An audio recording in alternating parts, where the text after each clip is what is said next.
Assalamualaikum warahmatullahi wabarakatuh. Waalaikumsalam warahmatullahi wabarakatuh. Ya, selamat siang Bapak Ibu semuanya. Ya, pertama saya ucapkan terima kasih atas kehadiran Bapak Ibu yang telah bersedia meluangkan waktu hari ini untuk menyimak sedikit pemaparan yang akan saya sampaikan berkaitan dengan budaya positif. Jadi yang akan saya sampaikan ini adalah tugas dari program pendidikan calon guru penggerak. Ya, sebelum saya sampaikan lebih lanjut, mungkin saya akan perkenalan diri dulu ya. Ya, walaupun Bapak Ibu mungkin sudah kenal gitu ya. Ya, saya adalah Solihin Nabilah dari SD Negeri 012 Balikpapan Timur. Ya, dan saat ini saya berstatus sebagai calon guru penggerak angkatan 11 BGT Kaltim.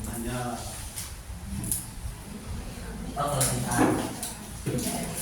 ya, jadi kegiatan kita hari ini berkumpul bersama adalah tujuannya adalah CGP dapat menyampaikan pembelajaran dari penerapan konsep inti dari modul budaya positif serta pemahaman mengenai konsep inti dalam modul budaya positif. Ya, sebagaimana yang Bapak Ibu ketahui, selama kurang lebih 2-3 bulan ini saya sedang dalam proses pendidikan calon guru penggerak. Nah, dalam pendidikan ini banyak sekali hal-hal yang menurut saya baru dan baru saya pelajari di sini gitu.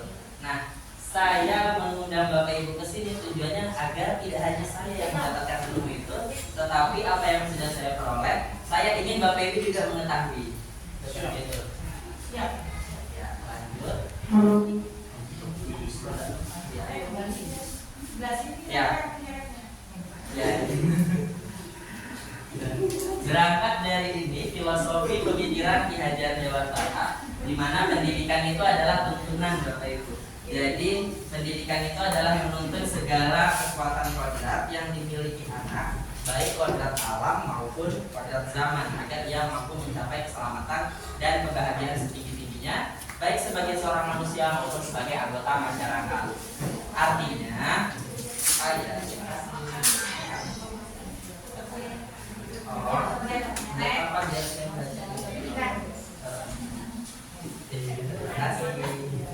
ya, jadi artinya setiap anak yang ada di kelas kita itu tentu punya keunikan masing-masing. Dia membawa kodrat alamnya sendiri. Ya. Di dalam salah satu modul CGP telah dipaparkan, guru itu sebagai petani, diibaratkan sebagai petani.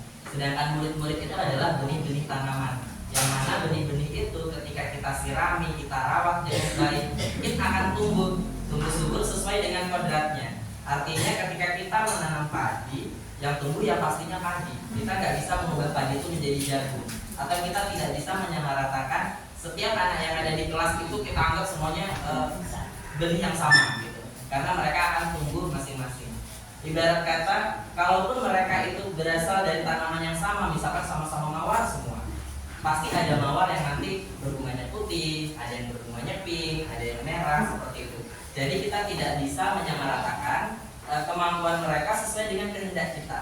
Itulah yang sudah sejak zaman dulu dipikirkan oleh Ki Hajar Dewantara untuk diterapkan bahkan hingga sampai saat ini.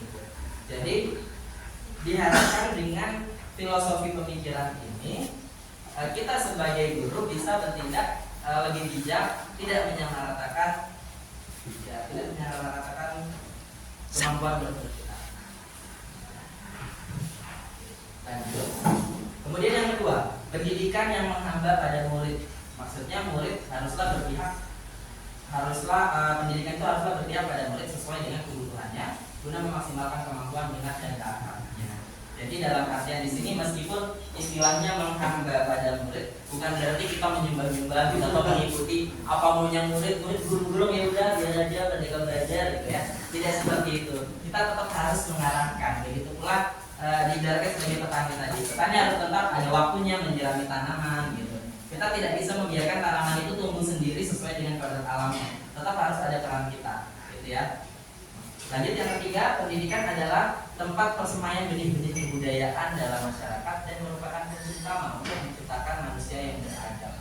Jadi kita di sini sedang dalam proses menumbuhkan budaya-budaya baru. Kita sedang mempersiapkan masa depan. gitu ya. Memang tidak bisa terlihat hari ini hasilnya mungkin ya. Ketika kita mengajar anak-anak yang hari ini kelihatannya, oh anak ini dalam tanda kutip bandel menurut kita, belum tentu di masa depan dia akan berperilaku sama seperti itu, gitu ya. Karena mereka dibentuk oleh berbagai pengalaman, berbagai pengetahuan yang dia dapatkan selama masa hidupnya. Meskipun anak-anak berada di kelas yang sama, tentu pengalaman belajarnya berbeda dengan salah satu dengan yang lain, gitu ya. Karena memang pembelajaran itu tidak hanya di karena memang pembelajaran itu tidak hanya bisa kita katakan sukseskan oleh hanya satu faktor saja. Hanya banyak faktor, dari faktor lingkungan keluarga, kemudian faktor lingkungan sosial, ya masyarakat, dan pengalaman-pengalaman yang ia alami. Ya, lanjut. Tidak hanya begini. Yang saya sampaikan? Gini aja. Intinya gini, murid itu tidak sesuai dengan teori tabula rasa, gitu ya. Kalau dulu waktu saya SMA saya masih ingat banget. Saya pernah belajar materi pelajaran sosiologi, itu tentang teori tabula rasa. Katanya manusia itu terlahir sebagai kertas putih bersih. Mau jadi apapun orangnya ditentukan oleh pengalaman. Silakan itu. Waalaikumsalam. Silakan. Iya,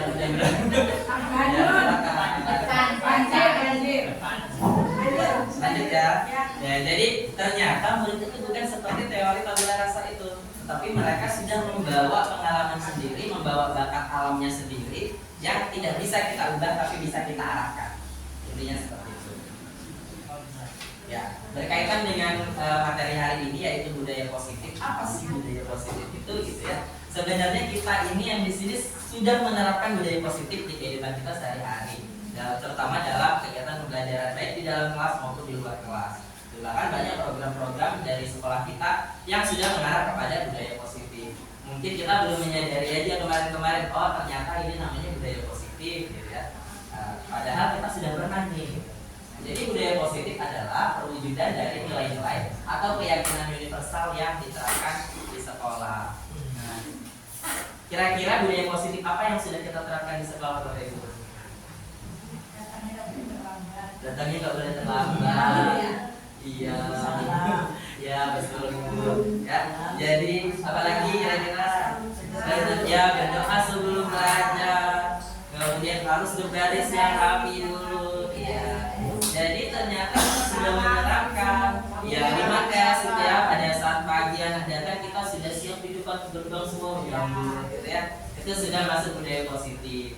Ya, senyum, salam, sapa. Kemudian juga pada saat anak mau masuk kelas, sebelum bel berbunyi gitu, anak yang piket, ya itu membersihkan. Itu kita mengajarkan tanggung jawab, kita mengajarkan kebersihan. Banyak hal-hal yang sudah diterapkan di sekolah yang mungkin tidak akan didapat anak ketika ia tidak berada di sekolah, gitu ya.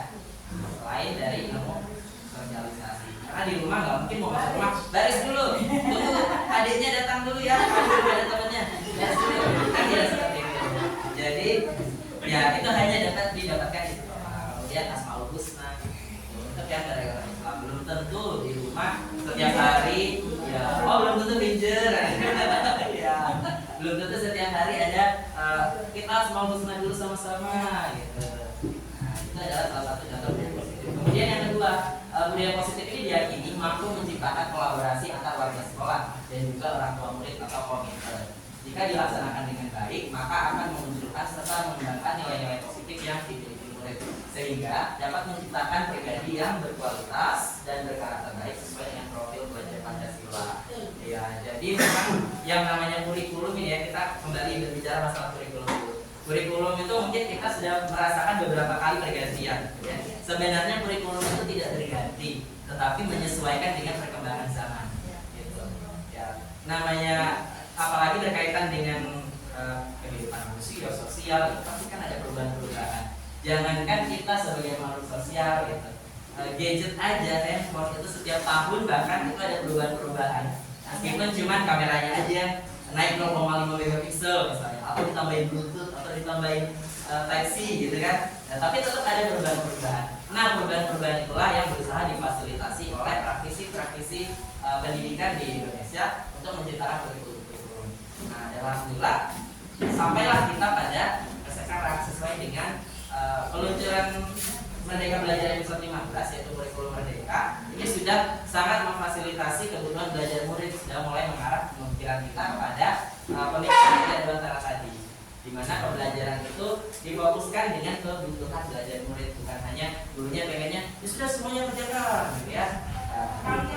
Ya kalian semuanya gitu ya, atau semuanya kamu harus bisa gambar semuanya, gambar bapak sedang berdiri seperti ini gitu kan?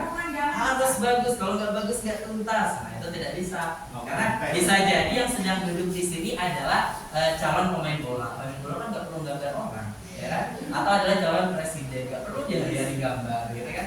Kita nggak tahu siapa yang sedang duduk di kursi-kursi di kelas kita ini di masa depan akan menjadi apa. Karena memang yang kita kerjakan sekarang ini adalah sedang membentuk peradaban masa depan. Gitu ya Bapak Ibu. Siap. Lanjut. Konsep dasar budaya positif. Ini saya masukkan ke dalam 7 toples ya. Yang pertama disiplin positif, kemudian nilai-nilai kebajikan universal, teori motivasi, hukuman dan penghargaan, keyakinan kelas, kebutuhan dasar manusia, posisi kontrol dan segitiga restitusi. Ya, kita bahas satu persatu. Yang pertama teori kontrol.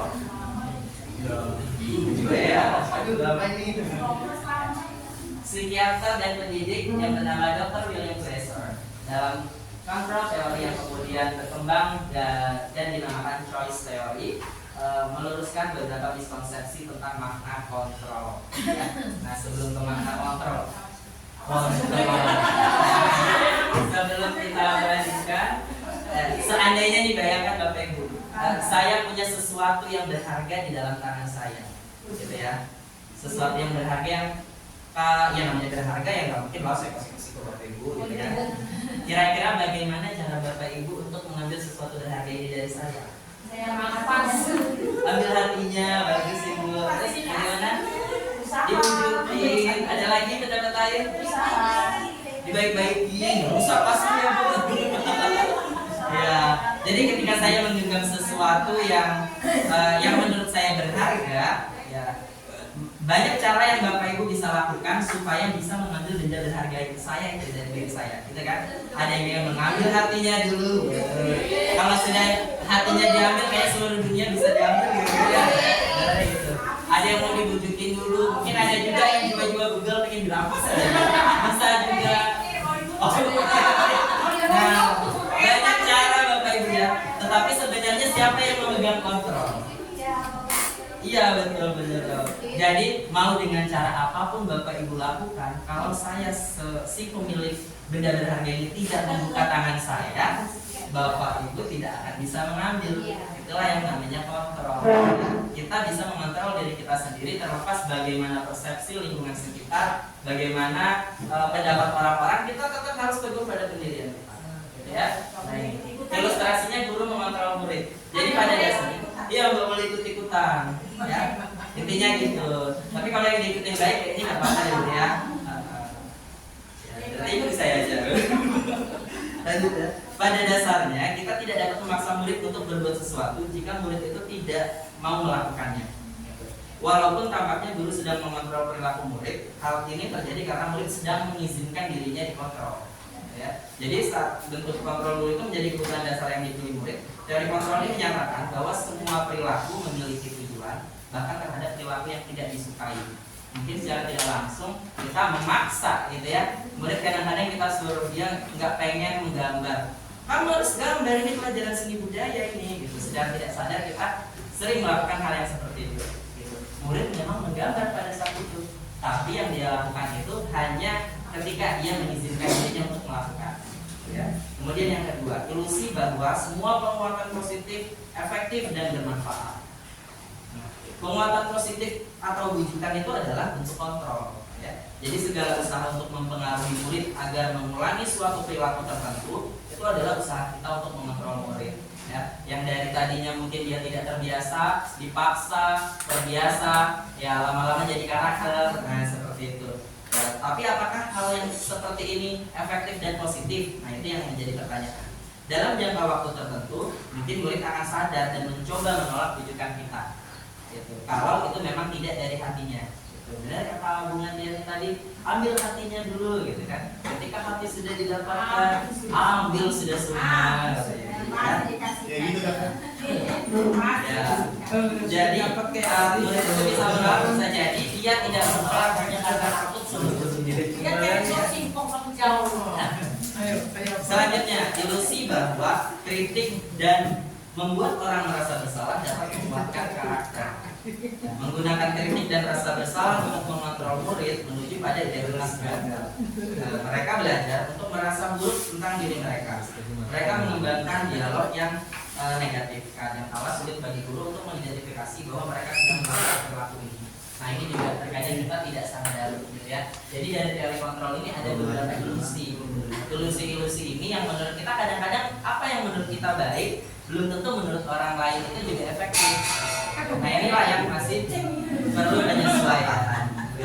Kemudian yang terakhir, ilusi bahwa orang dewasa memiliki hak. Iya, silakan.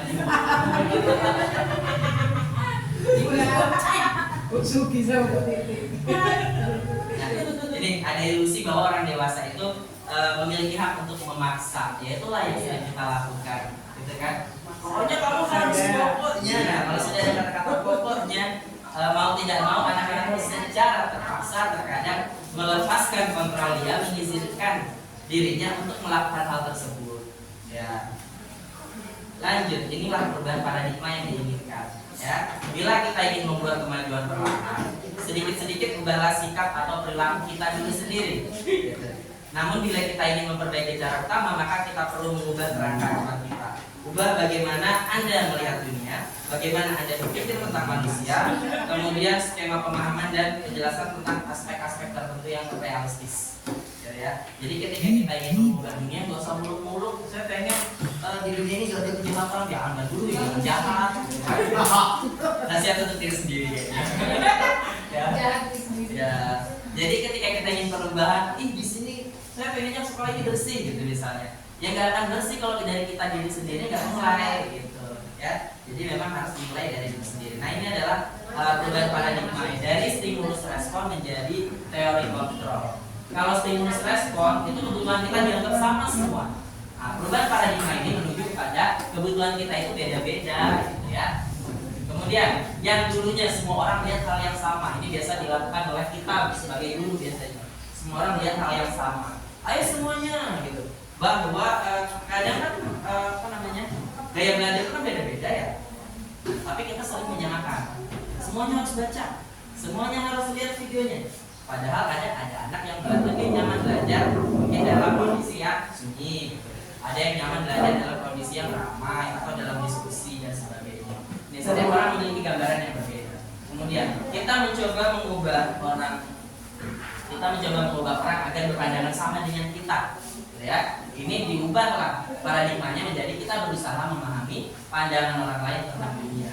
Dan perilaku buruk itu dilihat sebagai suatu kesalahan. Ini adalah pemikiran lama. Sekarang semua perilaku itu memiliki tujuan. Ya memang gitu ya. Bahkan kita kalau berarti mau nanya ke penjahat nih, apa sih tujuan itu membegal misalnya, namanya begal, gitu kan? Pasti ada tujuan-tujuan tertentunya. Entah itu motif ekonomi dan lain sebagainya. Maka kita tidak bisa menghakimi orang hanya karena output atau hasil akhir yang mereka tunjukkan kepada kita. Yang sudah jelas-jelas salah menurut norma aja kita tidak boleh menghakimi, apalagi yang masih sama-sama, gitu ya. Biasanya dalam bentuk gosip-gosip, gitu. Kita kadang-kadang lebih percaya gosip daripada fakta, gitu. Lebih percaya lambe Tuhan daripada Wikipedia, gitu kan? Nah, lanjut. Orang lain bisa mengontrol saya. Sebenarnya tidak bisa. Hanya ketika saya ingin dikontrol, maka orang lain baru bisa. Anda hanya bisa mengontrol diri Anda. Tidak ada yang bisa mengontrol diri kita sendiri selain kita. Orang lain tidak bisa memaksa. Gitu ya. Mau dipaksa pun kalau kita tidak mengizinkan tidak akan bisa. Kemudian ini paksaan ada pada saat bujukan gagal. Kalau dulu seperti itu kan, kita bujuk-bujuk dulu, sudah gregetan, jengkel, gitu dulu ya, baru dipaksa. Cepat saudara ya dulu. Pasti gitu. Biasanya fase-fase mengajari anak, apalagi untuk yang di rumah, apalagi kalau ibunya bekerja gitu ya. Biasanya, nah coba tulis ini 1 tambah 1 tangannya 1 mana? 1 lagi. Coba itu berapa? 7 misalnya. Ambil lagi, itu naik 1 apa? Ayo coba. Nanti kalau sudah sampai tingkat tertinggi, udah sampai pemaksaan ini. Tangannya 1 lagi. Coba itu 1, 2. Baru anaknya bercucuran air mata, gitu ya. Jadi kayak gitu. Jadi kolaborasi dan konsensus menciptakan pilihan baru. Model berpikir menang kalah. Kalau dulu pikiran kita kalau nggak menang ya kalah. Padahal karena ada semua perilaku memiliki tujuan ini dari teori kontrol, itu model berpikir kita akan diubah menjadi teori berpikir semuanya menang, ya menang-menang. Jadi tidak ada yang salah sebenarnya. Gitu. Yang ada hanya mungkin melanggar norma. Ya. Nah sekarang ke disiplin positif. Salah satu yang sudah saya paparkan tadi berkaitan dengan budaya positif adalah disiplin positif. Kebanyakan orang akan menghubungkan kata disiplin dengan kata tertib, ya. Atau tertib, kepatuhan, teratur, semuanya dianggap sebagai disiplin. Nah, kemudian juga diidentikan dengan hukuman, gitu ya. Kalau dia nggak menerapkan harus dihukum, gitu kan? Efektifkah hukuman itu? Pertanyaannya seperti itu, ya. Padahal hukuman sama disiplin itu sungguh beda nih di sini, ya. Karena silakan Ibu. Oh, kuncinya hebat dia bisa bikinnya kopi. Luar biasa. Ya, saya lanjutkan ya. Dia ngantuk di belakang. Jadi sebenarnya berbeda ya Bapak Ibu antara hukuman dengan disiplin, ya. Belajar tentang disiplin positif itu tidak harus selalu dengan memberikan hukuman. Justru itu adalah salah satu alternatif terakhir yang kalau perlu kita nggak usah pakai deh, kalau bisa dengan alternatif yang lain, gitu ya. Jadi hukuman itu hanya opsi terakhir. Gitu. Dalam budaya kita biasanya makna kata disiplin itu kan dimaknai oleh sesuatu yang dilakukan seseorang pada orang lain untuk mendapatkan kepatuhan. Kita cenderung menghubungkan kata disiplin dengan tidak nyaman. Ayo kalian semua berbaris, kalau nggak baris berdiri aja sekalian, nggak usah duduk-duduk, misalnya kayak gitu. Kan ya ketika kita memberikan hukuman pasti ada ketidaknyamanan yang dirasakan oleh orang yang dihukum, ya. Jadi kecenderungan tersebut itu harus diubah. Nah, sebagai seorang pendidik, tujuan kita adalah menciptakan anak yang memiliki disiplin diri sehingga mereka bisa berperilaku dengan mengacu pada nilai-nilai kebajikan universal yang memiliki motivasi intrinsik, bukan ekstrinsik. Nah, kalau kita mendisiplinkan anak tadi hanya dengan hukuman, terus dengan konsekuensi yang lain yang sekiranya akan membuat anak tidak nyaman, mungkin dia terlihat disiplin gitu. Tapi hatinya kan gak ada yang tahu ya, dia memberontak atau dia pura-pura disiplin. Ketika kedisiplinan itu tidak muncul dari dirinya sendiri, tidak muncul dari kesadaran dia, maka yang terjadi adalah yang gak ada nilai itu kembali lagi ke awal, gitu, pas pabrik, gitu ya. Nah ini contoh nilai-nilai kebajikan yang diterapkan sebenarnya ada banyak Bapak Ibu nilai kebajikan itu. Nah di sini yang saya tampilkan hanya 3 contoh kecilnya aja. Profil pelajar Pancasila ini adalah salah satu contoh nilai-nilai kebajikan yang berusaha diterapkan untuk anak-anak kita. Ya, dan Bapak Ibu tentunya sudah hafal ini di luar kepala ya, beriman, bertakwa kepada Tuhan Yang Maha Esa, berkepentingan luhur dan sebagainya. Kemudian juga ada dari IDO Primary Years Program atau PYP, itu tentang toleransi, rasa hormat, integritas, mandiri dan sebagainya. Tidak hanya yang ada di lingkup sini saja, semua nilai-nilai kebajikan itu bisa diambil dari referensi-referensi yang lain. Seperti itu Bapak Ibu. Ini hanya contoh saja. Contoh lain adalah 9 pilar karakter dari Indonesia Heritage Foundation atau IHF ya. Nah, kemudian ini motivasi tadi. Kita sudah menyinggung bahasan tentang motivasi. Motivasi itu kan adalah dorongan yang timbul pada diri seseorang, baik secara sadar atau tidak sadar, kan, untuk melakukan suatu tindakan dengan tujuan tertentu. Motivasi itu ada 2, internal sama eksternal. Kalau internal itu berarti dari dalam diri sendiri tergerak untuk melakukan karena memang dia sadar, gitu ya. Sedangkan yang eksternal itu mungkin murid melakukan kedisiplinan karena sadar nilai kebajikan dalam karena ini menghindari hukuman, ya, terpaksa, pengharapan dia pengen dihargai mungkin. Oh kalau saya rajin datang saya dikasih bintang misalnya kayak gitu. Nah itu juga motivasi eksternal. Tapi yang lebih baik adalah motivasi internal, karena dia sudah mulai menghargai nilai kebajikan sendiri dan mulai sadar apa dampaknya untuk dirinya. Ini adalah 3 motivasi perilaku manusia. Jadi berdasarkan teori ada 3 motivasi, ada 3 hal yang memotivasi perilaku manusia. Yang pertama adalah untuk menghindari ketidaknyamanan atau hukuman. Ini adalah ibaratnya level paling rendahnya dari motivasi, gitu ya. Nah, bentuk pertanyaannya adalah apa yang akan terjadi kalau saya nggak melakukan? Nah, ini adalah motivasi paling rendah. Dia hanya menghindari hukuman. Sebenarnya mereka sedang menghindari permasalahan yang mungkin muncul dan berperan pada mereka secara fisik, psikologis maupun tidak terpenuhinya kebutuhan mereka. Bila mereka tidak melakukan tindakan tersebut, dan ini sifatnya eksternal. Kemudian yang kedua, ini satu tingkatan di atasnya motivasi yang pertama, yaitu untuk mendapatkan imbalan atau penghargaan dari orang lain. Apa yang akan saya dapatkan apabila saya melakukannya? Ya. Nah, mereka melakukan tindakan untuk mendapatkan pujian dari orang lain yang menurut mereka penting, dan mereka letakkan dalam dunia berkualitas mereka. Nah, mereka juga melakukan sesuatu untuk mendapat hadiah, pengakuan, imbalan. Ya. Sifatnya dia melakukan sesuatu itu hanya untuk mendapat penghargaan atau imbalan. Jadi ini lebih kepada validasi, ya, validasi diri. Nah, dari ketiga motivasi perilaku manusia ini, tingkatan tertingginya adalah ya ini, menjadi orang yang mereka inginkan dan menghargai diri sendiri dengan nilai-nilai yang mereka percaya. Kalau mereka sudah pada tahap motivasi yang ketiga ini, maka pertanyaan yang muncul adalah akan menjadi orang yang seperti apa bila saya melakukannya. Ya, jadi mereka melakukan ini memang karena suatu nilai yang mereka yakini, dan mereka melakukannya juga karena ingin menjadi orang yang melakukan nilai-nilai yang mereka yakini tersebut. Jadi sadar dianya, oh konsekuensinya akan seperti ini, saya melakukan ini agar saya menjadi orang yang seperti ini, ya. Dan ini motivasinya sudah bersifat internal, bukan eksternal lagi. Ya, lanjut. Nah, berkaitan tadi kan ada kata-kata kebutuhan manusia ya dalam motivasi tadi. Nah, inilah kebutuhan dasar manusia. Kebutuhan dasar manusia itu ada 5, ya.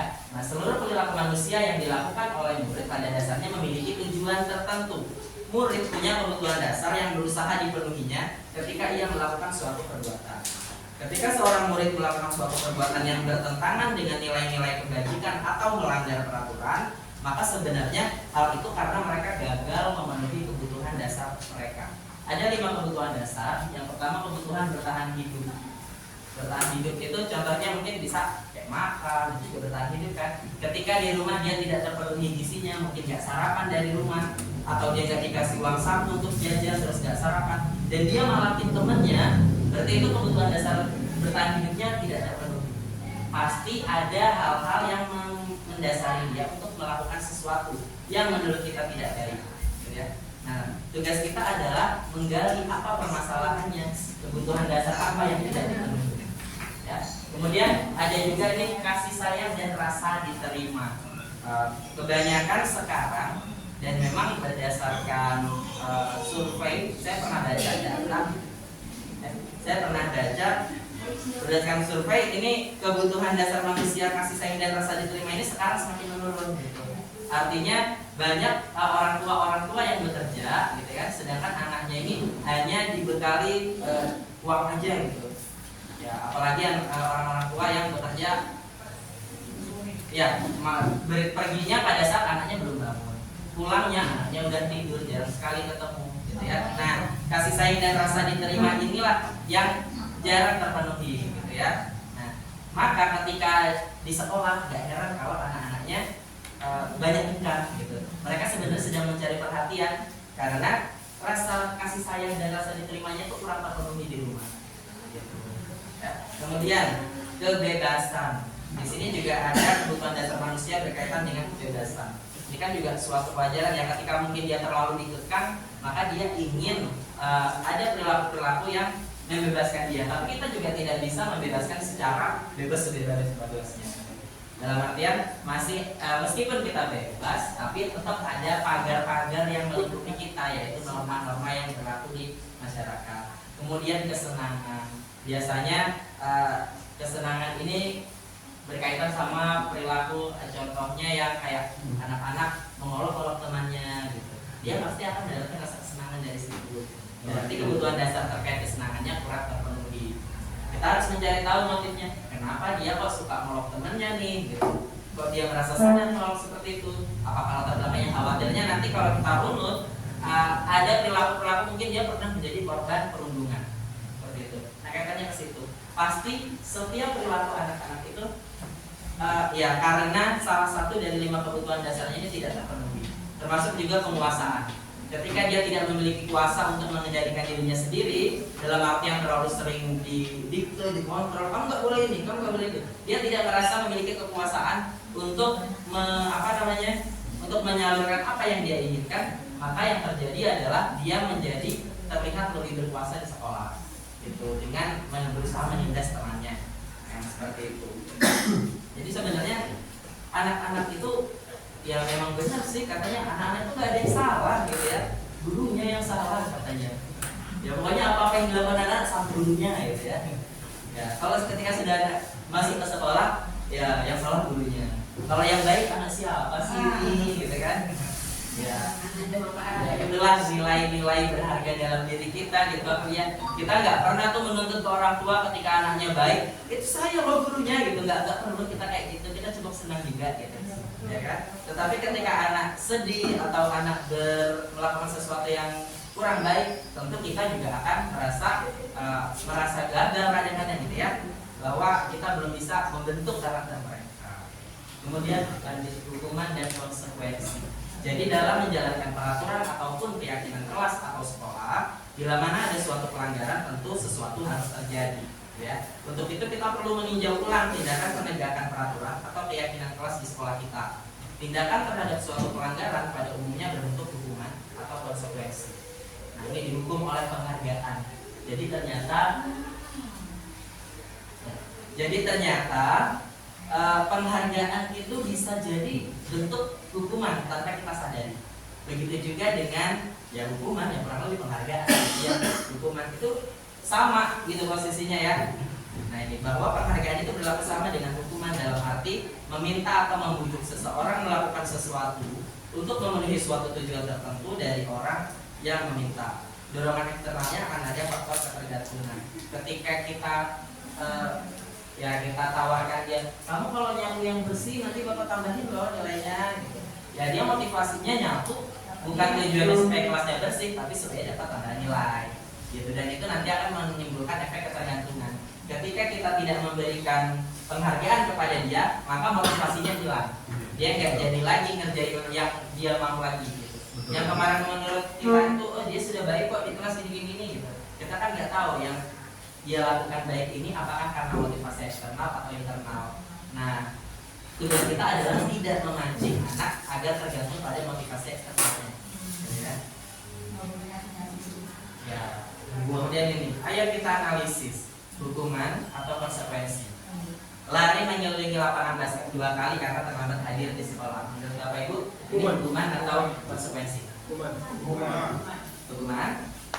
Lari 2 kali keliling lapangan, iya betul. Ya. Pertanyaan berikutnya, hukuman atau konsekuensi? Membersihkan coretan yang dibuatnya di sini. Konsekuensi. Iya, betul. Yang ketiga. Ya. Konsekuensi. Murid diminta untuk push up 15 kali karena tidak menggunakan masker. Hukuman ya, kita sepakat ya. Hukuman. Yang keempat, menggantikan kertas tugas teman yang telah dicoret-coret. Konsekuensi. Ya. Jadi sampai sini kita sudah melihat perbedaannya Bapak Ibu ya, antara hukuman sama konsekuensi. Nah, hukuman itu dengan penghargaan menurut kita selama ini kita kasih yang terbaik untuk anak gitu. Nah, dia menganggapnya itu sebagai suatu motivasi eksternal gitu ya. Jadi hukuman, kemudian penghargaan, ujian itu sebenarnya adalah opsi-opsi yang kalau bisa kita hindari. Ada satu opsi lagi yang baru saya pelajari dan ini lebih sesuai, yaitu restitusi. Restitusi itu adalah proses menciptakan kondisi bagi murid untuk memperbaiki kesalahan mereka, ya, sehingga mereka bisa kembali pada kelompok mereka dengan karakter yang lebih kuat. Jadi restitusi itu juga merupakan proses kolaboratif yang mengajarkan murid untuk mencari solusi dari permasalahan mereka, kemudian membantu murid berpikir tentang orang seperti apa yang mereka inginkan dan bagaimana mereka harus memperlakukan orang lain. Jadi kalau tadi hukuman atau konsekuensi itu kita laksanakan, misalkan dia melanggar sesuatu, kayak tadi ya, misalnya lari keliling lapangan, kamu terlambat, kamu lari ke lapangan, itu kan sudah jelas hukuman ya. Kalau konsekuensi itu harus terjadi, tetapi berkaitan masih rumah, oh kamu terlambat 15 menit, berarti kamu harus mengganti jam belajarmu, nggak usah istirahat 15 menit. Nah itu juga konsekuensi. Tetapi dalam konsekuensi kan masih ada rasa ketidaknyamanan bagi anak, gitu ya. Nah salah satu opsi lainnya adalah restitusi. Kalau restitusi ini kita ajak anak berdialog, kita ajak dia berpikir sendiri, tapi kita bimbing, gitu ya. Kira-kira yang dia lakukan ini apakah melanggar kesepakatan kelas atau melanggar peraturan? Seandainya dia sudah menyadari melanggar, kira-kira bagaimana ke depannya agar ini tidak terulang lagi gitu. Jadi kita ajak murid untuk berpikir, kemudian mengambil intisari dari proses pemikiran itu, nilai kebajikan apa yang sudah ditinggalkannya ketika dia melanggar tadi gitu. Dari situ nanti anak akan berpikir sendiri, oh solusinya seperti ini. Maka ketika dia yang menentukan sendiri solusi dari permasalahannya, dia jelas akan melakukan dengan sukarela gitu. Tidak ada unsur keterpaksaan. Kalau kita yang mendikte, kita yang nyuruh, kamu tadi sudah ngerok dia, marah, dia nangis, kamu harus minta maaf, ya mungkin dia akan minta maaf, tapi dia tidak menyadari bahwa kenapa sih dia harus minta maaf gitu. Bisa jadi dia minta maaf itu hanya karena kita suruh, gitu kan? Dia tidak menyadari bahwa konsekuensi dari melakukan mengolok teman misalkan atau mengejek teman itu akan menyakiti perasaan orang. Nah disitulah restitusi bekerja. Restitusi ini memfasilitasi anak supaya dia itu menyadari bahwa yang dia lakukan itu, kita ajarkan dia berempati juga, ya. Yang dia lakukan itu akan menyakiti orang. Posisikan dirimu bagaimana jika kamu yang ada di situ. Ciri-ciri restitusi. Jadi ciri-ciri restitusi adalah menguatkan dan fokus pada solusi. Jadi kita tidak fokus pada ngejudge anak gitu.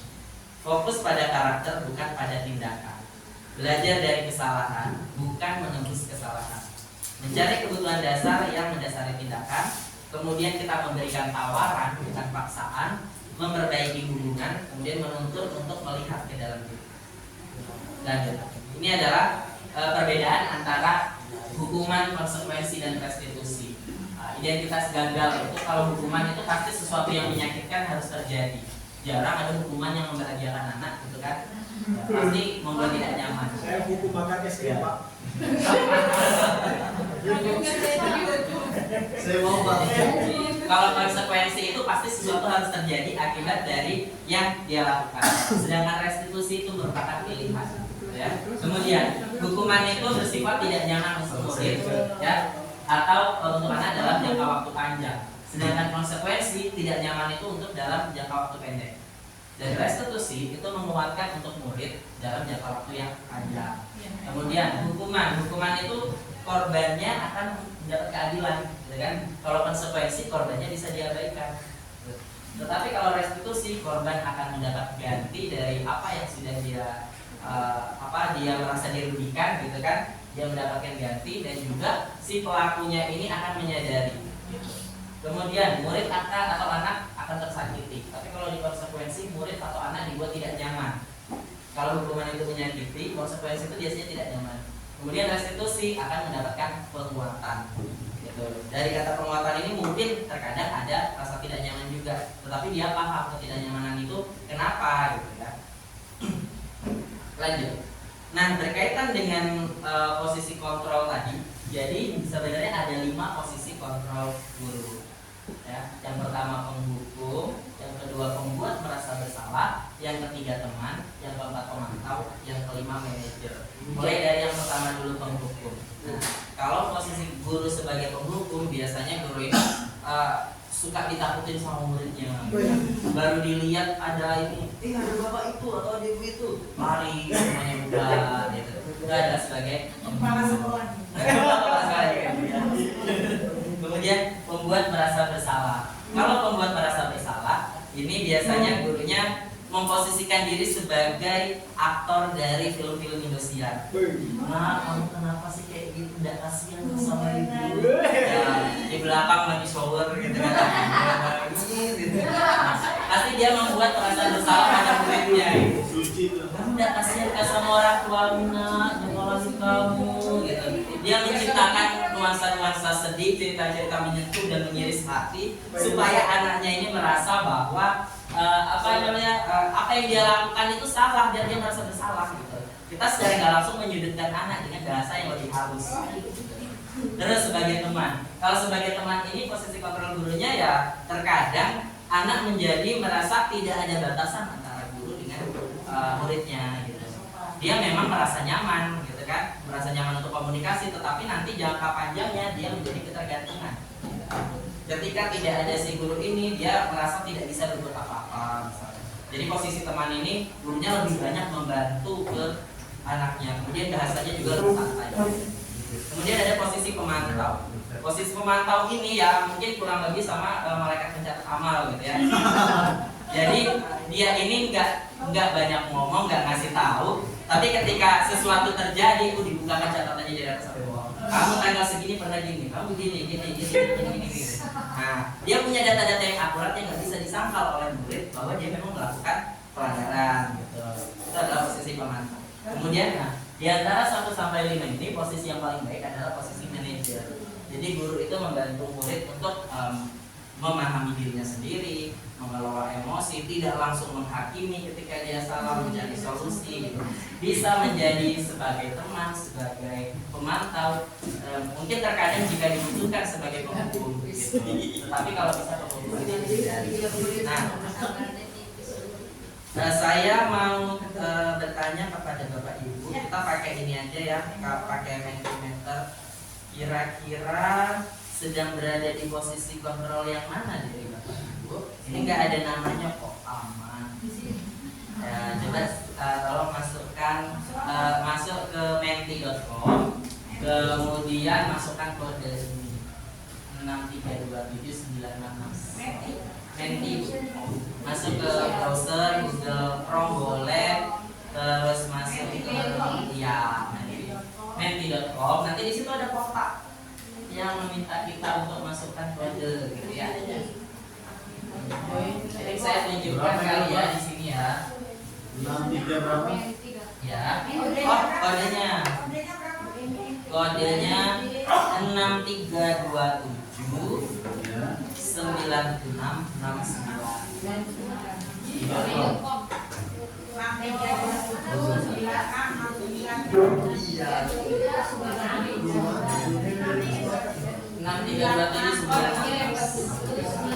Silakan bergabung dan Bapak Ibu ketikkan kira-kira menurut Bapak Ibu diri Bapak Ibu ini sedang berada di posisi kontrol yang mana di antara 5 tadi.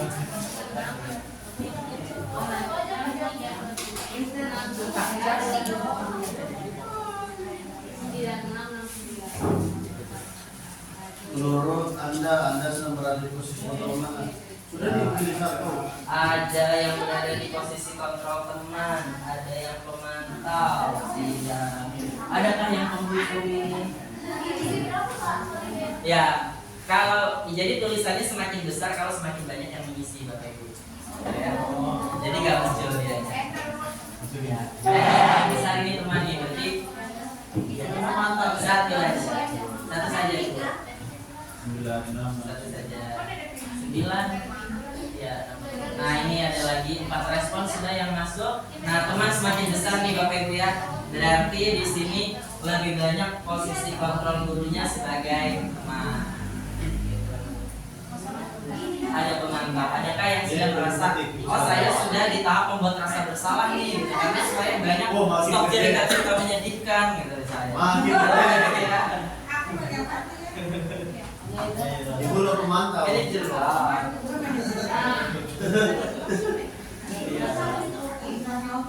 Iya, kalau itu selain memantau, terus menghukum terkadang, kadang juga membuat cerita drama-drama kesedihan, gitu kan.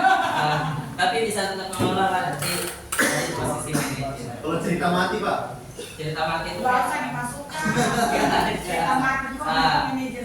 Ya ini ada 3 posisi kontrol yang sudah muncul ya, sebagai teman, sebagai pemantau dan sebagai manajer gitu ya. Alhamdulillah. Iya betul. Jadi Kalau Bapak Ibu sekarang merasa berada pada posisi pemantau atau teman atau tadi penghukum atau membuat merasa bersalah, sebenarnya manajer pun itu tidak harus setiap hari itu berposisi sebagai manajer. Ada kalanya dia berubah posisi kontrol dari teman, ada kalanya dia berubah kontrol dari pemantau. Ya, jadi tidak selalu yang manajer ini pasti manajer terus, gitu ya Bapak Ibu ya. Dan Bapak Ibu yang sedang, nah ini yang paling besar kan teman ya. Artinya banyak di antara Bapak Ibu yang menyadari bahwa jadi Bapak Ibu ini sedang berada di posisi teman, gitu kan? Nah harapannya yang sudah teman ini udah baik. Aduh ketawa yang teman ini sudah baik, yang manajer juga sudah baik, pemantau juga sudah baik. Nah, tinggal Bapak Ibu mengupgrade diri, memposisikan diri dengan posisi-posisi yang lain. Kita lebih menempatkan diri. Kalau sebagai teman kan kita sudah ada kedekatan nih dengan murid, ya kan? Jadi kalau kita ingin meningkatkan mungkin ke posisi manajer atau ke posisi yang lain, kita mengelola diri kita sendiri dengan memahami, ya, dengan memposisikan diri murid itu sebagai partner kita ajak ngobrol gitu ya. Mungkin dengan bahasa teman bisa, tetapi kita bisa memasukkan atau menyisipkan pemahaman-pemahaman yang belum mereka paham. Ya. Kemudian saya lanjutkan lagi Bapak Ibu. Belum itu nanti mungkin balik aja. Nah ini adalah motivasi dari identitas berhasil dan identitas gagalnya. Ada yang kontrol dari luar, ada yang kontrol dari diri. Ya, untuk penghukum saya ambil satu contoh saja, nanti Bapak Ibu bisa menyimak lain. Untuk penghukum guru berdua, biasanya menghardik, menunjuk-nunjuk, menyakiti, menyindir. Gitu ya. Ini tidak boleh menghukum. Kalau pembuat merasa bersalah, biasanya ekspresinya sudah ekspresi kayak langit kemarin gitu kan, kecewa sama kamu. Oh itu Pak Fikra itu penceramah. Kalau sebagai teman membuatkan alasan-alasan untuk muridnya gitu. Yang namanya teman kan biasanya melindungi temannya gitu kan.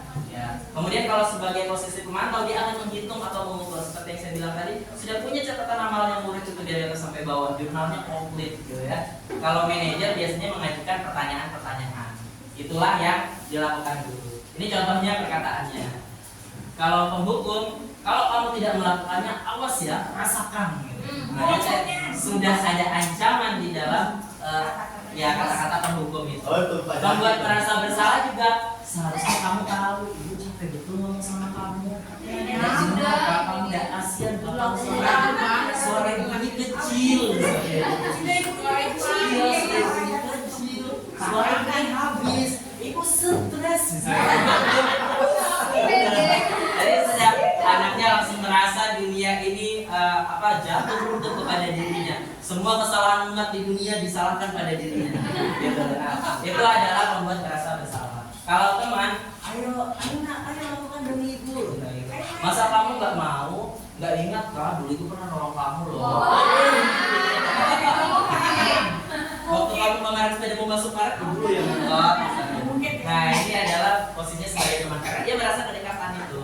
Ya. Kalau sebagai pemantau, dia pasti mengingatkan kita aturannya apa. Ingat nggak kemarin konsekuensinya apa? Itu pernah dilakukan. Ya kemarin lo sudah tahu kan salah kok masih lagi nih. Manajer, apa yang kita yakini, apa yang bisa kalau kerjakan untuk memperbaiki masalah ini. Nah dia dalam bentuk pertanyaan. Ya. Ingat nggak kemarin yang kita yakini kita sepakati keyakinan kelas kita apa aja gitu. Nah, terus kira-kira kalau masalahnya seperti ini gimana cara perbaikannya? Apa yang harus kamu lakukan? Biar dia yang menjawab itu. Ya, dia menjadikan dirinya sendiri. Nah, hasilnya penghukum pasti memberontak atau menyalahkan orang lain atau kalau enggak ya ujung-ujungnya berbohong karena dia menghindari hukuman. Gitu kan? Ini pasti. Dia dihukum ya nurut, disuruh berdiri nurut karena anak itu gitu. Tapi setelah selesai nggak ada gurunya, nggak ada kerjaan ini misalnya, pasti mengumpat dia itu. Kan gitu. Gerundel dia di belakang. Kalau pembuat merasa bersalah karena dia tidak ingin menyakiti perasaan gurunya atau perasaan orang tuanya, misalnya dia pasti menyembunyikan fakta, dia menyangkal, dia berbohong. Ya sama aja kan ini, makanya sama-sama identitas gagal karena kontrolnya dari luar. Untuk yang berposisi sebagai teman, akibatnya nanti akan ada ketergantungan. Ya, ini nggak ada itu. Nanti ketika gurunya nggak turun, digantikan guru lain, dia merasa kehilangan bestinya misalnya gitu ya kan. Dia nggak termotivasi untuk belajar. Ya. Ya. Betul.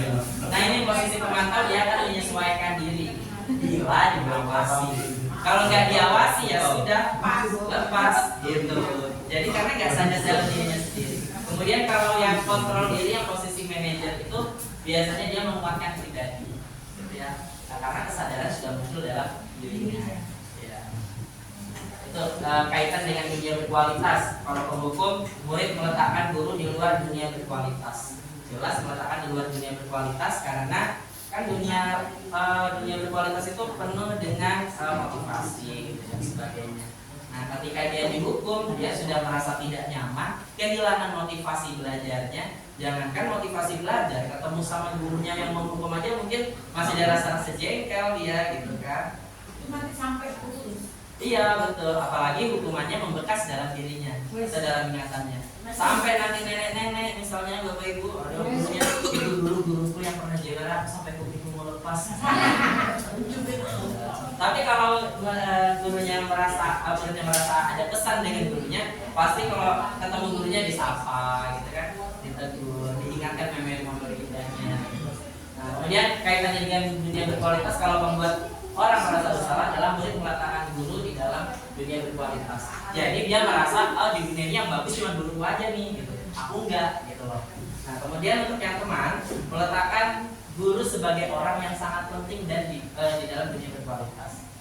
Jadi hampir sama antara teman dengan pembuat merasa bersalah gitu ya. Nah, kalau untuk pemantau, murid meletakkan guru, peraturan dan hukum di dunia berkualitas. Jadi di dalam pemantau karena gurunya suka mengawasi dan mengaitkan dengan aturan-aturan, maka dia meletakkan gurunya itu di dalam dunia berkualitas bersama dengan peraturan yang ada. Sedangkan manajer, murid akan meletakkan dirinya sendiri di dalam sebagai individu positif di dalam dunia berkualitas. Jadi dia udah sadar gitu ya, yang bagian manajer ini. Kemudian murid berkata kalau ada penghukum, biarin aja, nanti juga marah-marah lagi. Ketika ada anak dihukum, pasti dia akan melakukan kesalahan itu lagi karena udah tahu ini dimarahin juga. Lama-lama kebal dia dari hukuman itu. Gitu. Kemudian kalau pembuat merasa bersalah ya pasti minta maaf muridnya. Dan berkata maafkan saya. Kalau teman, ketika dia dikecewakan atau ketika gurunya merubah posisi sebagai teman mungkin menjadi manajer atau jadi pemantau, kalau dia kenyamanan dengan gurunya sebagai teman, nanti dia ada rasa kecewa di sini. Saya pikir bapak itu teman saya, ternyata sama, keluar.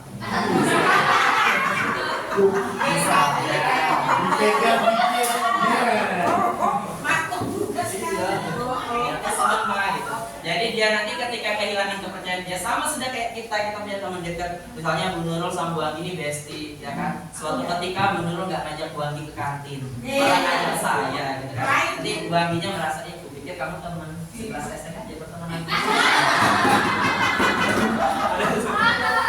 Habis itu enggak lah. Ya, saya dulu. Oke, saya sama Bung Atiani, misalnya saya kemana-mana selalu sama Bung Atiani nih kan. Tiba-tiba pindah. Ya. Biasanya Bung Atiani biasanya ikut saya pulang, senang sekali saya siapkan sofa itu di jok motor saya. Ternyata, ayo kita naik sepeda ontel. Bung Atiani ikut. Salah. Apa tuh kan? Pak Indra kan biasa naik motor sama saya. Oh, iya. Tiba-tiba Pak Solidin. Oh, Pak Indra yang cemburu. Iya.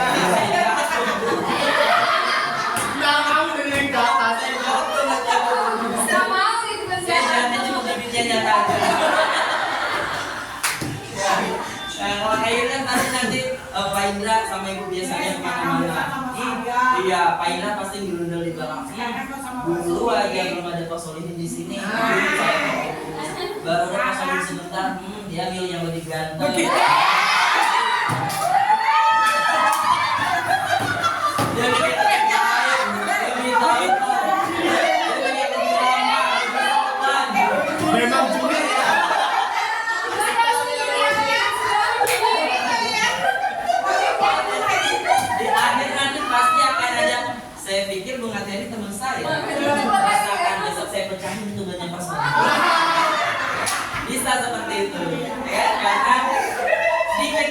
ada perasaan kecewa gitu ya. Nah, kalau kita mau dikecewakan juga seperti itu. Jadi tambah. Nggak boleh yang terlalu dekat berlebihan. Boleh mendekati. Apalagi untuk anak kita lihat dulu makanya latar belakangnya dia bagaimana. Seandainya dia kehilangan salah satu dari 5 kebutuhan dasar manusia tadi, misalnya kurang kasih sayang, ya kita harus dekati dia. Kita harus ya menggantikan dalam tanda kutip menggantikan sosok orang tua yang dia nggak dapat. Tapi jangan terlalu dekat juga, nanti karena merasa dia, kamu kan bapakku, gitu berarti kan dia peluk gitu, nanti bapaknya juga gendong begini.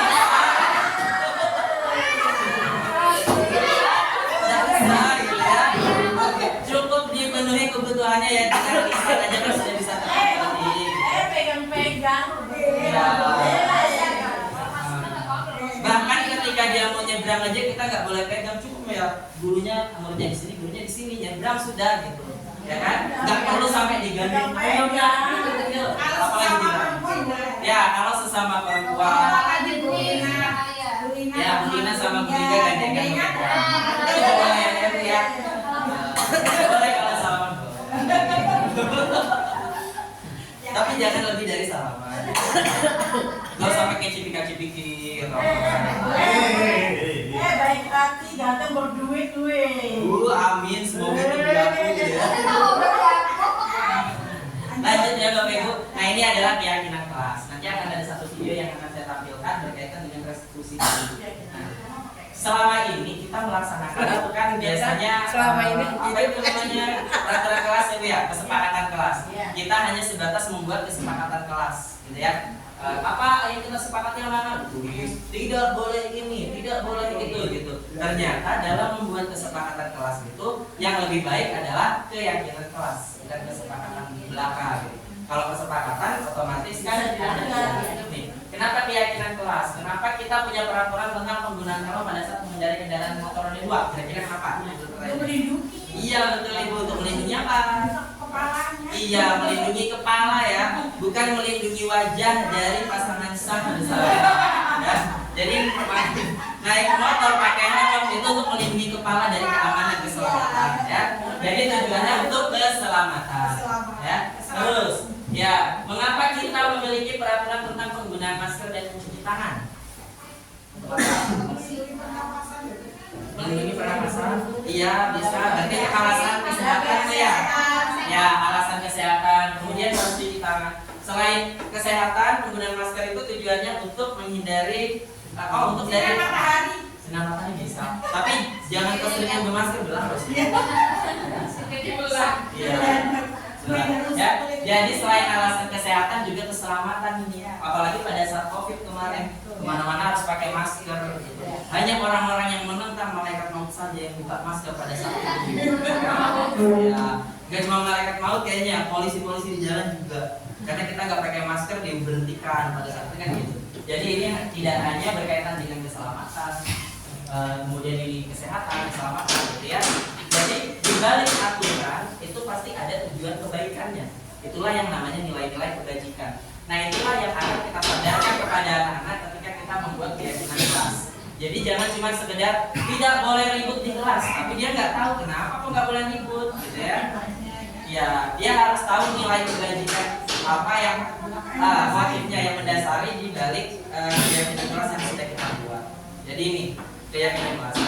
Nilai-nilai keselamatan atau nilai kesehatan yang tadi itu mulai yang disebut suatu keyakinan, yaitu nilai-nilai kebajikan universal yang disepakati secara tersirat dan tersurat, ya terlepas dari latar belakang suku, bahasa, agama maupun negara.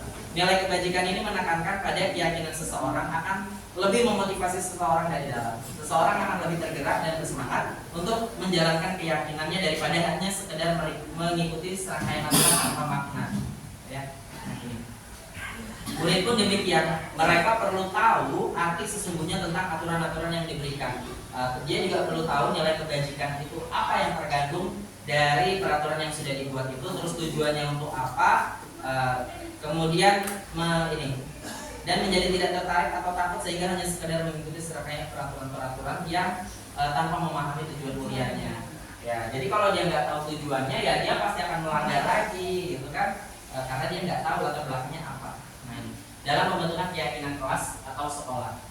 Keyakinan kelas itu biasanya sifatnya lebih abstrak daripada peraturan yang lebih rinci dan konkret. Ya.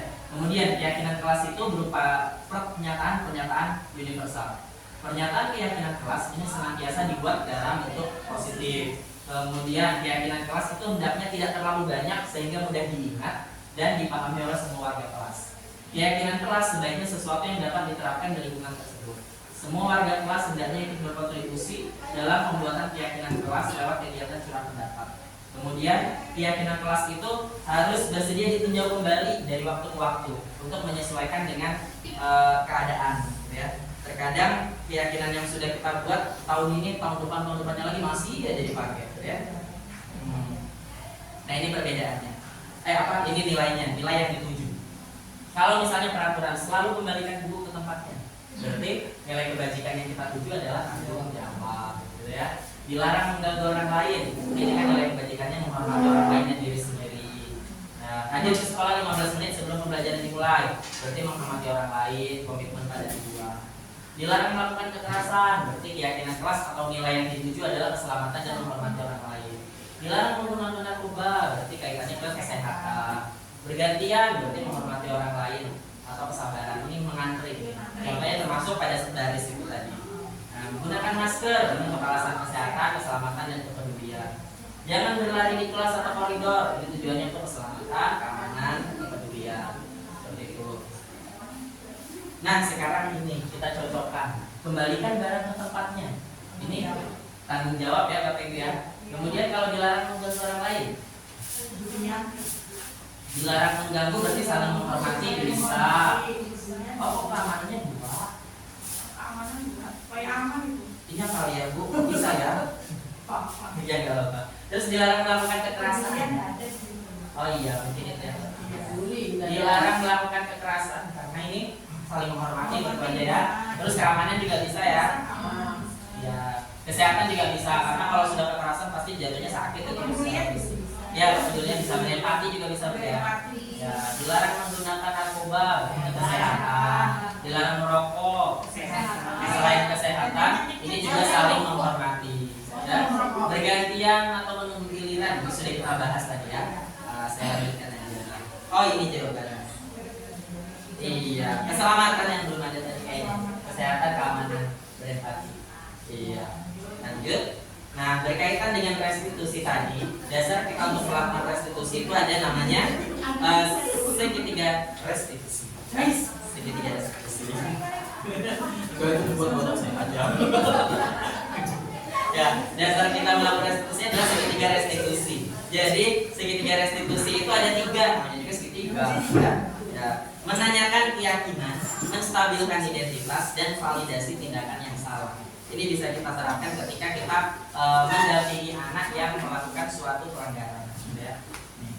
Kalau misalnya validasi tindakan yang salah kayak ini, pasti nih kamu tentu punya alasan untuk mengapa melakukan itu kan? Itu validasi tindakan yang salah. Kita tahu dia salah, tapi kita agak sedikit bernada membela. Padahal tujuannya bukan bela, gitu. Biar dia lebih tenang aja. Adakah cara lain yang lebih efektif untuk mendapatkan apa yang kamu butuhkan? Misalnya dia tadi mengambil barang milik temannya. Misalnya dengan kalimat Bapak tahu kamu butuh barang itu, tapi kira-kira ada nggak cara lain yang lebih bagus, yang lebih baik, yang tidak melanggar? Ini jawab. Kemudian menstabilkan identitas. Seseorang pasti pernah melakukan kesalahan, ya. Dan kamu bukan satu-satunya yang pernah melakukan ini. Dulu waktu SD juga kayak gitu, kok nyicilnya misalnya. Ya. Tapi kan kita lama-lama sadar ya berubah. Menurutku baik tidak kalau itu dilakukan. Seandainya nih kamu punya guru kayak bapak, tapi kelakuannya kayak kamu tadi, senang nggak? Enggak. Kenapa nggak senang? Kan sama kelakuan kita misalnya. Bapak itu nggak baik.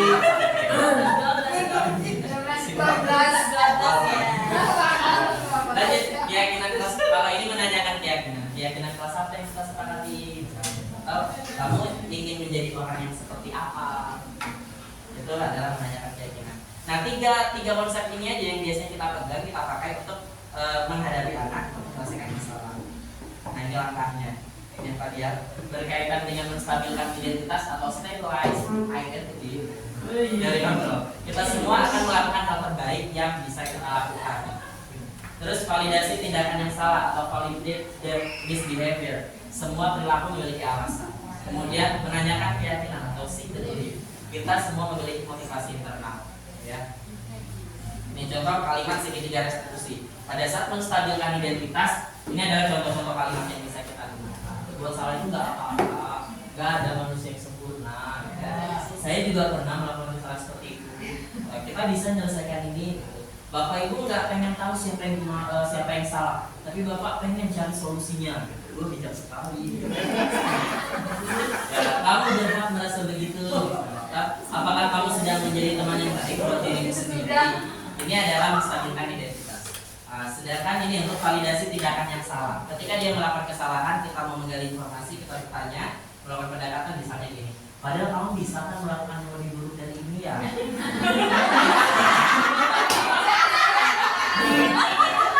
Ya, kita tahu dia salah, tapi demi menyamankan anak ini dulu. Ketika dia nyaman, dia akan lebih terbuka sama kita buat ngomong gitu kan. Jadi kita seolah-olah setuju sama anaknya dia gitu loh. Ya tindakannya. Padahal kita gali dulu motifnya apa. Tapi kalau dari awal kita sudah menakutkan, kamu kenapa tadi ngambil sendal bapak sebelah aja di musola? Kamu kan bisa ngambil dua kan? Misalnya gitu. Tapi kalau kita sudah mengancam kan dia sudah takut duluan gitu kan. Enggak, bukan saya yang ngambil sendal, tapi karena saya misalnya. Ya, nah ini, kamu pasti punya alasan mengapa melakukan hal itu. Kamu patut bangga pada dirimu sendiri karena kamu telah melindungi sesuatu yang penting buatmu. Kan bisa aja kayak gitu, misalnya dia habis kelahi gitu kan, kelahi gara-gara diolok sama orang tuanya misalnya. Nah, kita bisa menggunakan kalimat ini. Ya bagus sih sebenarnya, kamu berarti bangga sama orang tua, nggak ingin orang tua disakiti gini. Itu sebenarnya dia salah gitu kan, menunjuk teman, tapi kita validasi tindakan yang salah itu agar membuat dia merasa lebih nyaman dulu. Ya. Kemudian kamu boleh mempertahankan sikap itu, tapi kamu harus menambahkan sikap yang baru. Ada tapinya. Ya, misalnya dia emosian gitu, kamu boleh kok emosian, tapi kamu harus ini, misalnya nambahin. Hitung dulu sampai 100, baru kamu boleh marah. Nanti kamu Iya. Terus yang ini menanyakan keyakinan.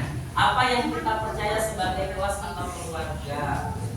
Jadi ini berkaitan sama aturan-aturan yang sudah ada, yang sudah kita buat bersama tentunya ya, bukan aturan yang ditetapkan sama kita secara sepihak.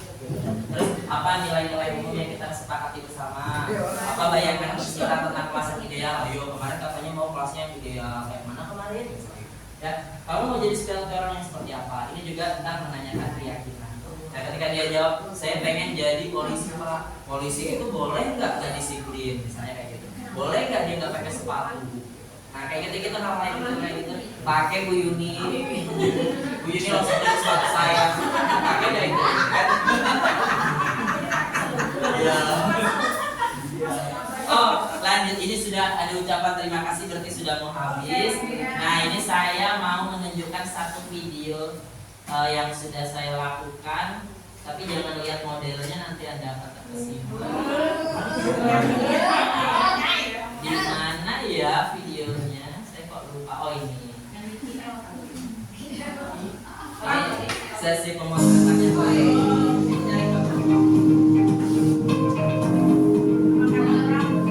Nah ini adalah kasusnya. Nah, setelah jam istirahat kemarin, Kayla baru kelas 6C terlihat menangis di kelas. Beberapa temannya mencoba menenangkan, namun kepalanya masih tampak berdiri di meja. Ini kisah nyata Bapak Ibu. Menurut beberapa temannya yang menjadi saksi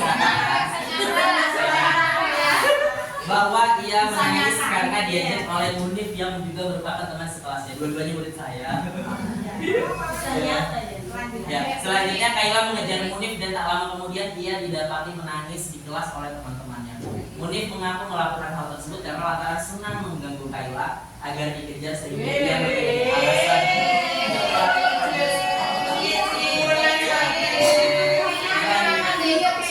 Ya, spill detik sedikit. Jadi pas saya tanya ke Kayla, ternyata dia memang dulunya pernah ditembak sama Munif.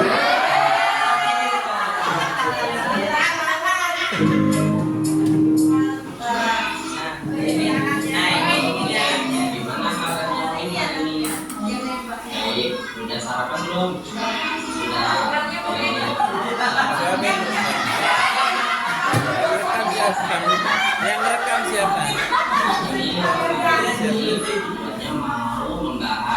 kejadian yang terjadi di kelas kita ya. Kemarin bahagia teman-teman kita di kelas Indonesia siapa?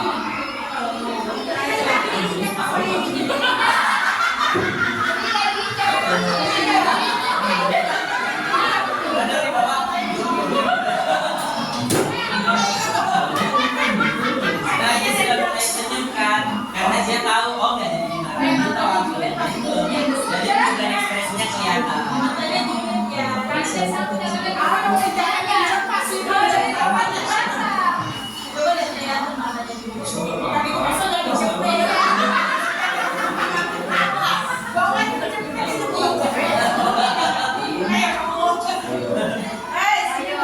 Kira-kira menurut Nulis baik nggak? Bawalah. Nggak baik.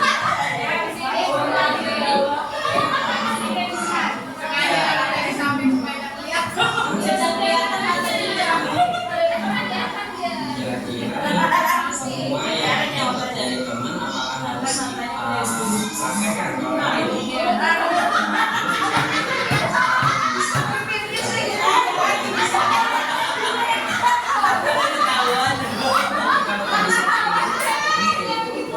Ini dia sedang menyadari kesalahan. Tulisannya dari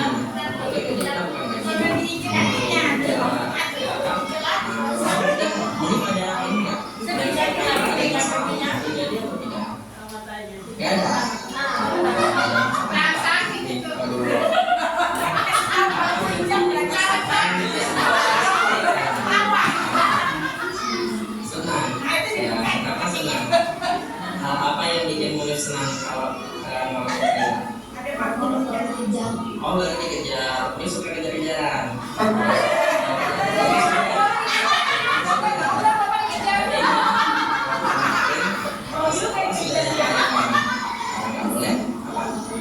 Iya, jangan lari-lari di sekitar lingkungan sekolah kan? Kalau lari-lari apa akibatnya? Bisa jatuh, apalagi bisa jadi kepalanya bocor gitu kan, makanya dihimbau untuk tidak lari-lari pada tujuannya ya. Terus kira-kira nih, karena kemarin Nailah sempat nangis ya kan, kalau nangis itu berarti apa yang sedang dia rasakan? Sakit hati, sedih. Seandainya Munif nih yang dilolokin terus Munif sedih, gimana perasaan Munif sama orang yang lolokin? Ketiga, ada perasaan kesal nggak sama yang lolokin? Kesal. Kira-kira kayak mana perasaan kesal nggak sama Munif? Ada.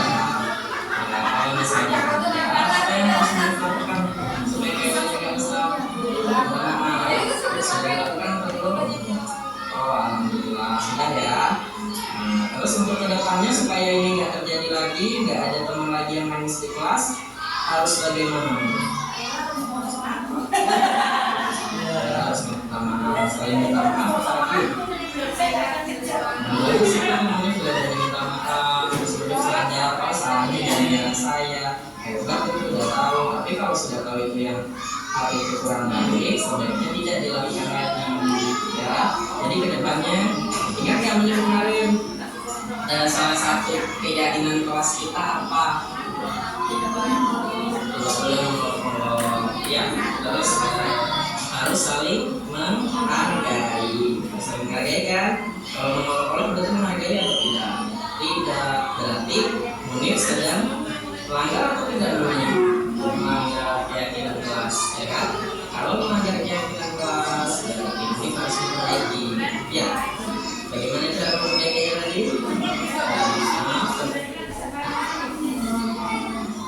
Kalau sudah minta maaf, akan diulangnya atau enggak?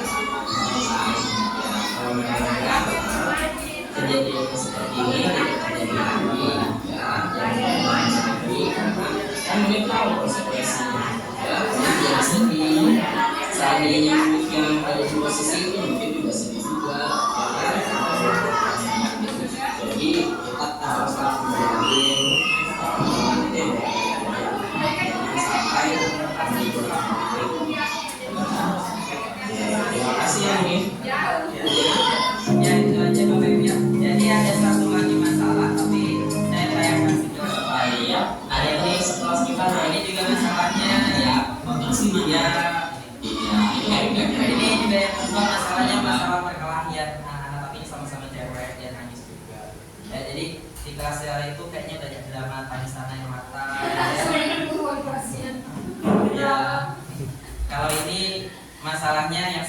diajak main, tapi yang satunya nggak pengen main, akhirnya diganggu lah, gitu, dipukul, diusil-usilin. Nah, yang diusilin ini merasa terganggu, merasa risih, akhirnya marah ke teman yang satunya. Shock lah temannya yang dibentak ini, gitu kan, dan menangis. Hatinya lembut sekali. Ya, jadi dari dua kasus ini adalah praktik segitiga restitusi, ya. Nah, itu adalah mana tadi ya? Ya, itu adalah contoh penerapan segitiga restitusi, baik karena ada ya Bu? Kan bagus itu ya. Ya. Kesepakatan terus yang ada Betul. kelas ya. Yang dari kelas bisa nggak kalau sekolah bikin juga? Bagus. Bisa Bu, itu bisa keyakinan kelas, bisa keyakinan sekolah. Nah, Jadi ya langkah-langkahnya itu ada 5 langkah, 4 atau 5 ya? 4. ya sebenarnya lah. Ada 4 langkah. Langkah pertama, ya langkah pertama itu kita mengambil pendapat dari masing-masing anggota. Misalkan ini kesepakatan sekolah, kita tanya kepada, anggaplah ini kesepakatan kita gitu ya di dalam kelas ini. Tanya kepada masing-masing anggota kelas ini apa yang satu kalimat yang bisa kita gunakan untuk peraturan kelas kita misalnya. Pasti nanti muncul kan, jangan berkelahi, jangan ribut, jangan ini, jangan itu gitu. Itu langkah pertama, kita kumpulin dulu pendapat mereka. Langkah kedua, yang kalimat-kalimat jangan tadi itu kita ubah menjadi kalimat positif. Ya. Setelah menjadi kalimat positif kan pasti enak didengarnya gitu ya. Nah, setelah menjadi kalimat positif, mana ya? Kayaknya saya kemarin buat juga. Oh ini keyakinan kelas ini kayak mudah-mudahan ini.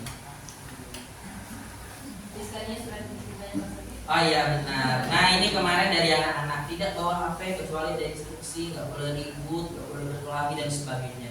Kemudian ini kita ubah menjadi kalimat positif. Nah ini tertib dalam penggunaan HP. Kan kalau kalimatnya positif lebih enak juga dibaca ya Bapak biar nggak terkesan melarang gitu, nggak terkesan melarang. Terus tidak boleh ribut, tidak boleh berkelahi. Nah ini kan otomatis kalau kita jadikan satu kalimat positif, beberapa yang hampir kembar ini bisa kita jadikan satu kata, misalnya menjaga kondusivitas kelas. Ya, kemudian tidak boleh berkata kasar. Sebenarnya ini masuk juga di menjaga kondusivitas kelas gitu. Cuman kemarin masih saya pisahkan gitu ya, supaya mereka berpikir dulu apa kalimat positifnya ya. Kita ajak anak-anak untuk membuat sendiri kalimat positifnya.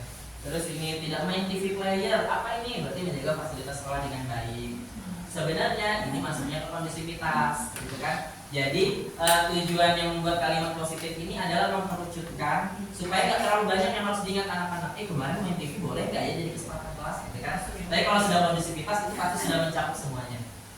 Kemudian dari nilai positif ini, dari kalimat positif kita tanya ke anak-anak kembali atau ke anggota kelas nilai kebajikan apa dari yang kalian ajukan ini, nilai kebajikan apa yang dituju. Nah, misalnya tertib penggunaan HP berarti kan harus disiplin, tertib, jaga kondusivitas tadi, kerukunan, saling menghargai, toleransi, terus tanggung jawab juga masuk kalau misalkan fasilitas ini kita masukkan ke kondusivitas gitu. Jadi paling di dalam keyakinan kelas itu mungkin paling banyak hanya 5 kalimat yang jadi terbentuk gitu. Nah setelah itu baru kita masuk ke bagian yang tampak dan tidak tampak seperti. Nah disinilah anak-anak kita ajak berkomunikasi, berdiskusi apa aja yang boleh yang dilakukan. Misalnya tadi menjaga kondusivitas kelas.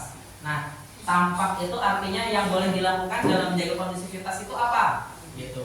Yang boleh dilakukan berarti misalnya tertib, ya kan, mendengarkan dulu saat menjelaskan, kan tidak mengandung kalimat negatif. Nah sedangkan yang tidak tampak ini apa? Tidak tampak itu artinya yang nggak boleh dilakukan. Tidak boleh main TV player, tidak boleh molok-molok, tidak boleh ribut, tidak boleh berhamburan, atau tidak boleh ini. Ya, dan nanti mengembalikan buku kepada ke tempatnya. Ini masuk ke dalam tampak dan tidak tampak. Kemudian kita tanyakan kembali ke anak-anak. Nah, untuk kesepakatan kita keyakinan kelas yang pertama tadi, tugasnya siapa kira-kira? Apakah hanya anak-anak aja atau Bapak juga bisa menerapkan itu? Dan anak-anak jawab kita semua gitu. Oh, berarti itu tugas Bapak dan tugas kalian ya. Maka saya tulis di sini tugas guru dan siswa. Setelah itu semuanya terangkum. Oh, ternyata semuanya ini tidak hanya kesepakatan atau keyakinan kelas untuk kalian aja, tapi Bapak juga. Berarti kalau suatu saat Bapak misalkan secara tidak sengaja lupa mengembalikan buku atau apa, tolong diingatkan ya, karena itu ada di dalam keyakinan kelas kita. Nah, jadi 4 langkahnya itu. Yang pertama kita kumpulkan dulu pendapat mereka. Yang kedua kita ubah kalimat-kalimat yang ada itu dikelompokkan yang sama kemudian menjadi kalimat positif. Kemudian yang ketiga kita ajak dia menggali nilai kebajikannya apa. Ya. Kemudian yang keempat apa yang boleh dan apa yang tidak boleh dilakukan. Dan yang terakhir ini tugasnya siapa? Gitu.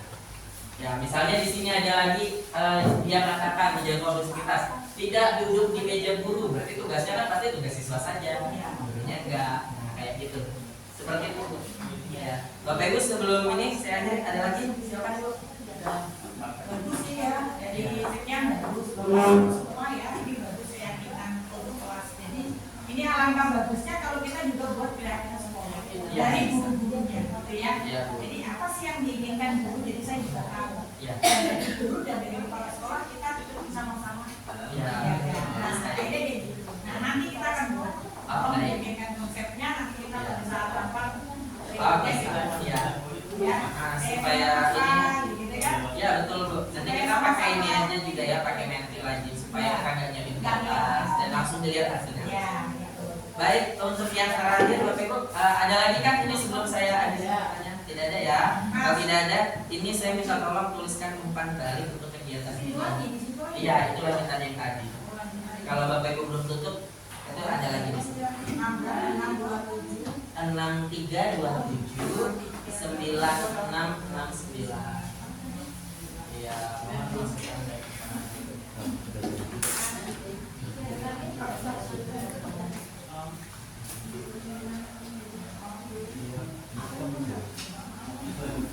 bisa Bu?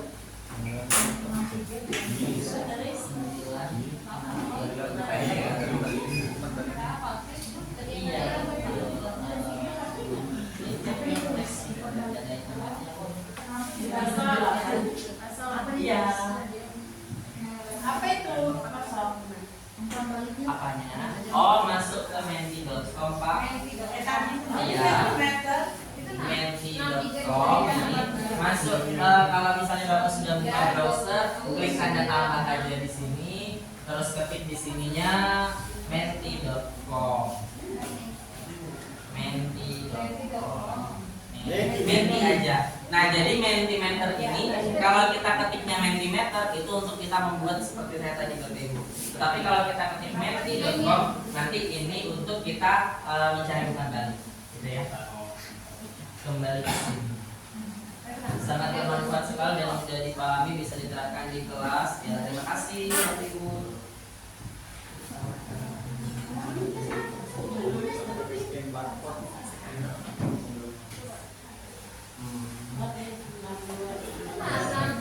Kreatif dan inovatif begitu sekali. Alhamdulillah kalau memang kegiatan ini bermanfaat ya Bapak Ibu. Mudah-mudahan ada lah sesuatu yang bisa diambil dari sini kemudian diterapkan di kelas. Ya.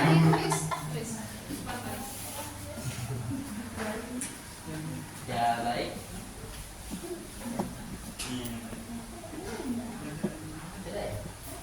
Kegiatan ini sangat bagus dan bermanfaat, semoga semua dapat melakukan dan mengimplementasikan di kelas. Ya terima kasih Bapak Ibu. Ya mungkin kalau masih ada Bapak Ibu yang ingin mengetikkan suara ya untuk mengefisienkan waktu, siapa tahu Bapak Ibu ada kegiatan lain setelah ini. Saya tutup dulu sesinya. Terima kasih banyak atas kehadiran Bapak Ibu dan terima kasih telah meluangkan waktu untuk mendengarkan saya ngoceh-ngoceh gitu.